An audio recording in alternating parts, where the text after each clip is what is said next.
Welcome, everyone, to this week's version of Mayors and Supervisors Update. Hi, I'm Chris Carosa, the publisher of the Mendon-Honeoye Falls-Lima Sentinel, bringing you again this week, Sunday at 1 o'clock, the Mayors and Supervisors Update. We're going to start with Rick Milne because he might have to break off the call early if he's a very busy guy, very busy Rick. Rick, what's going on in Honeoye Falls? Well, again, thank you very much for doing this, Chris. Again, from Honeoye Falls, the true front door of Monroe County and the keepers of the South Gate. We appreciate being on this call.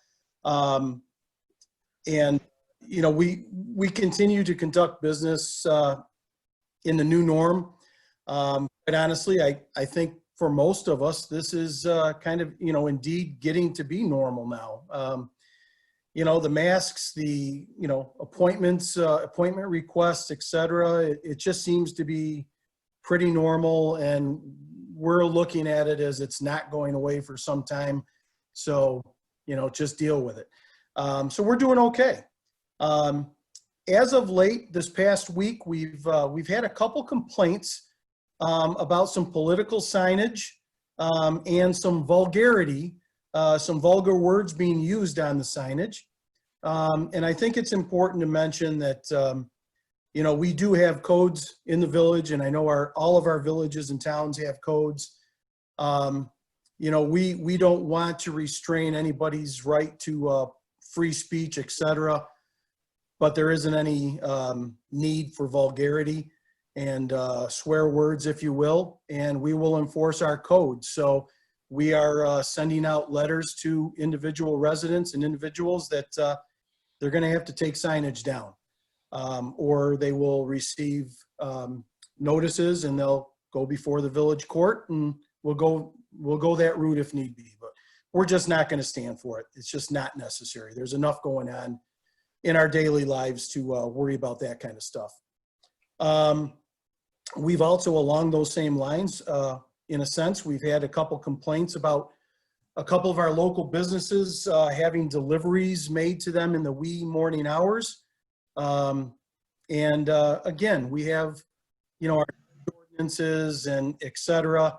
I personally don't see a need to have deliveries being made to businesses in residential areas, you know, at 4:30 or 5 o'clock in the morning.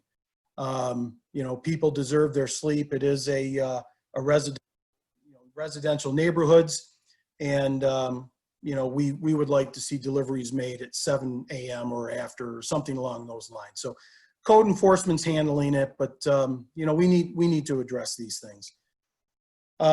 As I mentioned last week, we did indeed accept, well, this past Monday, we did accept the contract bid with Keeler Construction for the storm sewer project on Ontario Street. Yes, the storm that we had on Thursday this week certainly showed why we need this storm sewer fixed, because it started overflowing very quickly. So that process is already in place. We've awarded the contracts. We've signed the contracts, and I just want to take this moment to thank our Assemblywoman Marge Burns for securing $100,000 for us for this project. This was, you know, really important for us, and you know, we were a little bit concerned with the condition of the state that we were not going to get that, but we have been told multiple times that it is there. We have been awarded the funds, and that we will get it. So that's very important for us. We also did, as I mentioned in last week's call, we were awarded a grant, a FEMA grant for the purchase of SCBA's for our fire department. We have accepted that grant award as well. That's to the tune of $156,000 or close to it. We were really excited about that again, but we have accepted that, and we are moving forward with that process.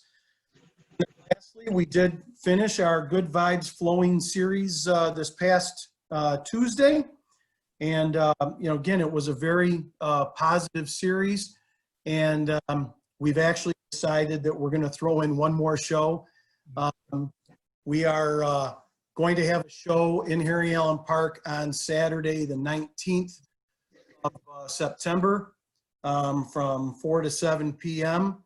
And that is going to be with a very popular group, Steve Grills and the Roadmasters. And we're very, very excited about that.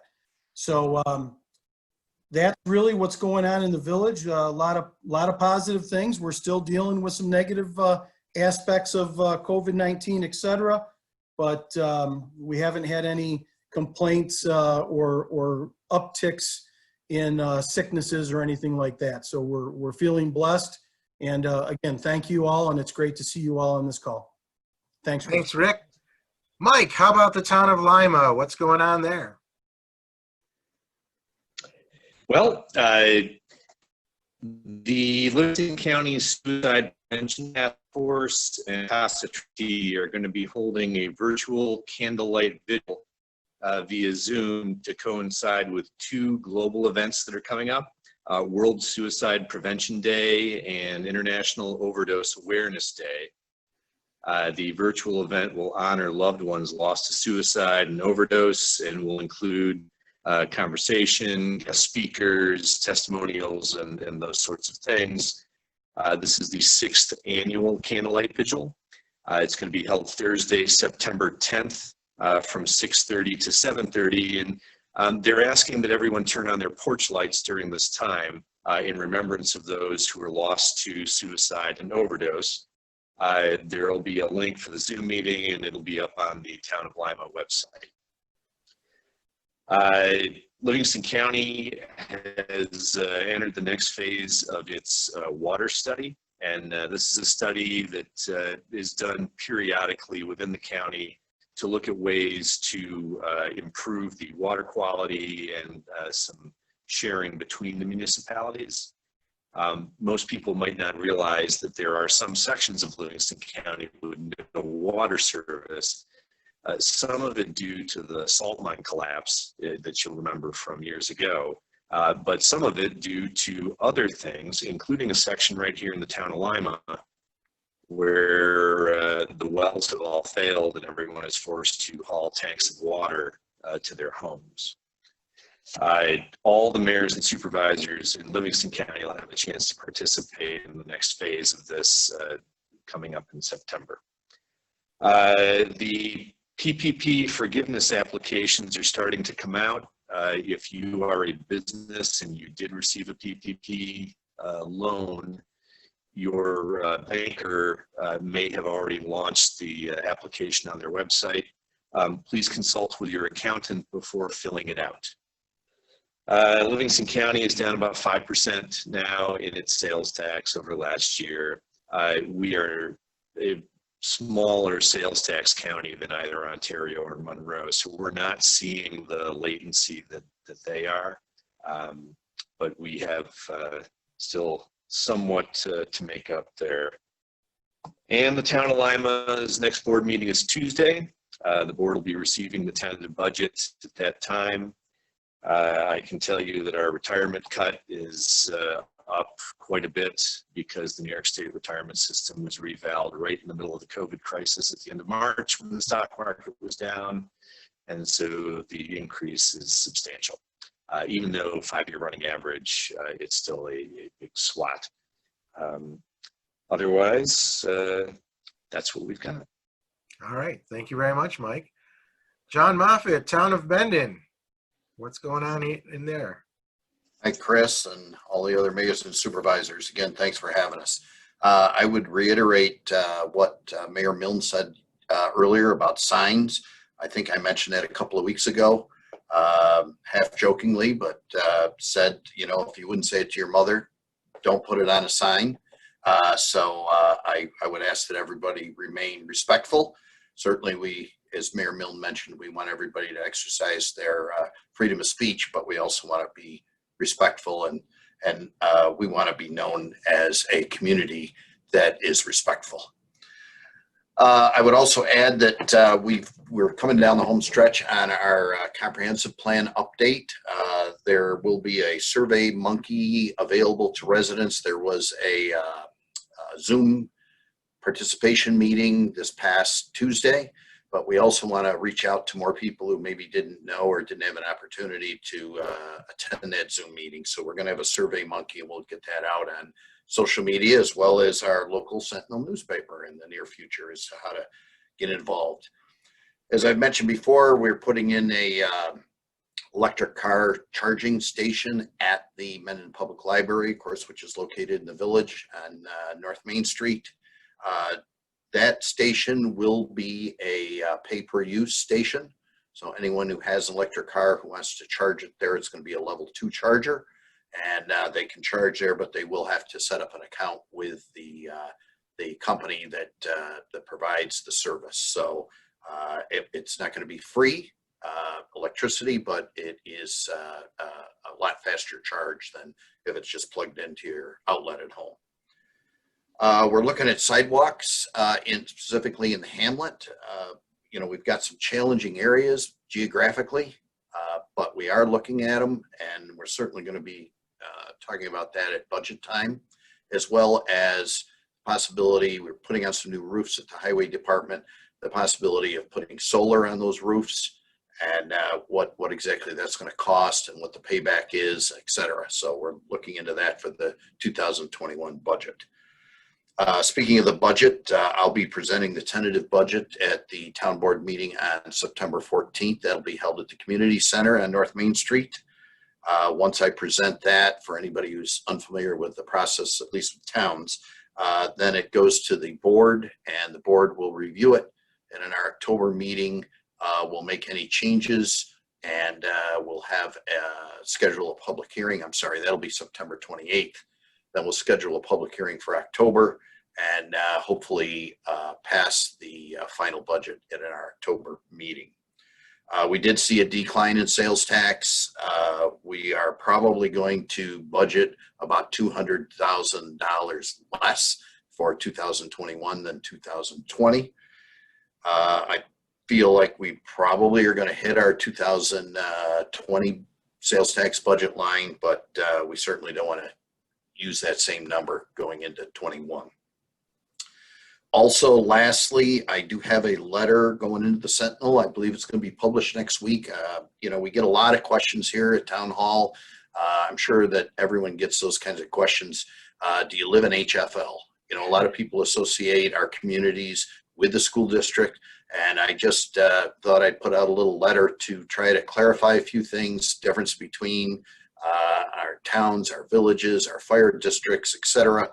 Just as a knowledge base for our residents, so that to make them understand when they call 911, why does this service come, or why doesn't a different service come, or why does some residents have sewers and other residents don't, or why does some people have public water and some people have wells, etc. So try to put some clarification on that in the Sentinel. That'll be appearing in the Sentinel shortly. Once again, thanks, Chris. Thank you very much, John. Eileen, Scottsville. Okay, can you go on to someone else? I have something to take care of with my Sure. village. Okay. I'll be done with that in a minute. All right, so let's go Thanks. to John Carell for the village of Lima. Afternoon, Chris. Thanks for having us. A couple quick updates. Last week there was a fire that was set in the Presbyterian Church in Lima. I just want to reiterate and reassure everyone that the Livingston County Sheriff is doing a great job communicating with me about the ongoing investigation, and I think they are very close to bringing this to resolution. So we're very happy to hear that. Very unfortunate situation. The ambulance facility actually offered up their meeting room to host the the governing board of the church, so they could meet and not have to meet in the church. So again, we appreciate the ambulances offering up their meeting space to reach out to a community member group. That was great. Friday morning, we actually had a water main break near 15A and Ziegler Drive in the village. The water was, pressure was down dramatically, but it was repaired and are back online just a few short hours later. There's no need for a boil water advisory or anything like that. It was a pretty simple fix for the village crew, so we appreciate their efforts and quick response there.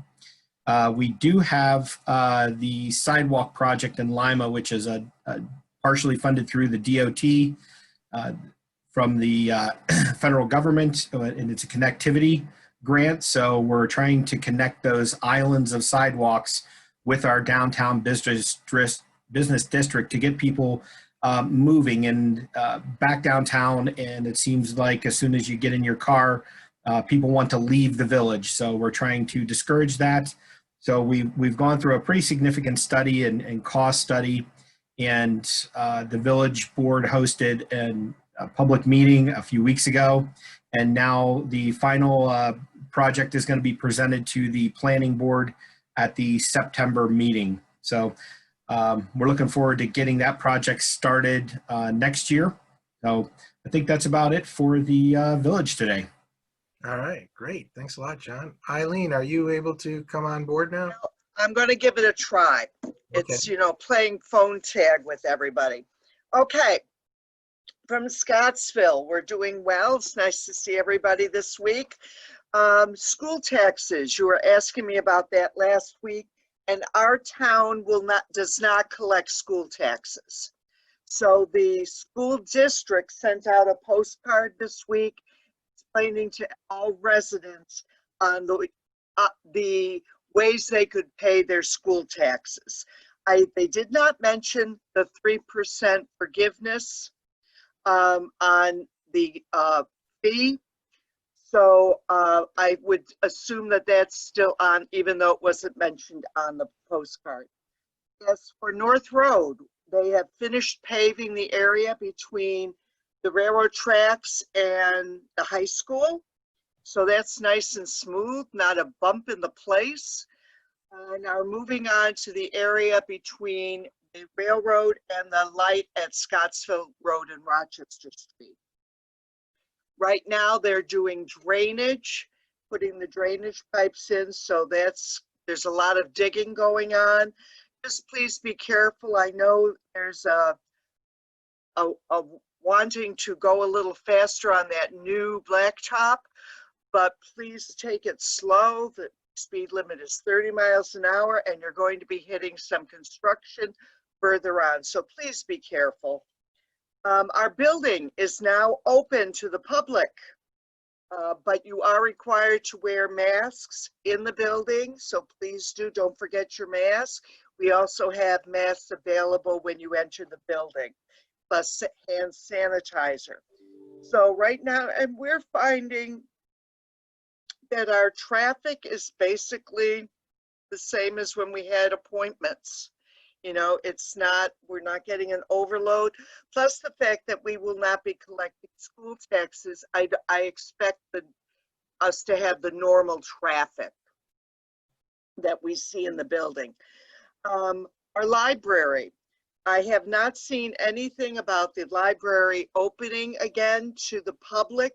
They are still doing curbside pickup. You can order your books, give them a call, and they will have them ready for you to pick up curbside. We are a tree city, and we were, excuse me, we're unable to have our Arbor Day celebration back in April and May. So the Forestry Board has planned an Arbor Day celebration for tentatively for October 10th. It will be a very small ceremony with limited amount of people that will be able to attend, but hopefully we'll be doing a little tree planting at a little park area that we have on the corner of Grove Street and Rochester Street. There's a little entrance of welcome to this Village of Scottsville sign, and we're going to do some tree planting there, hopefully, and make our Arbor Day proclamation.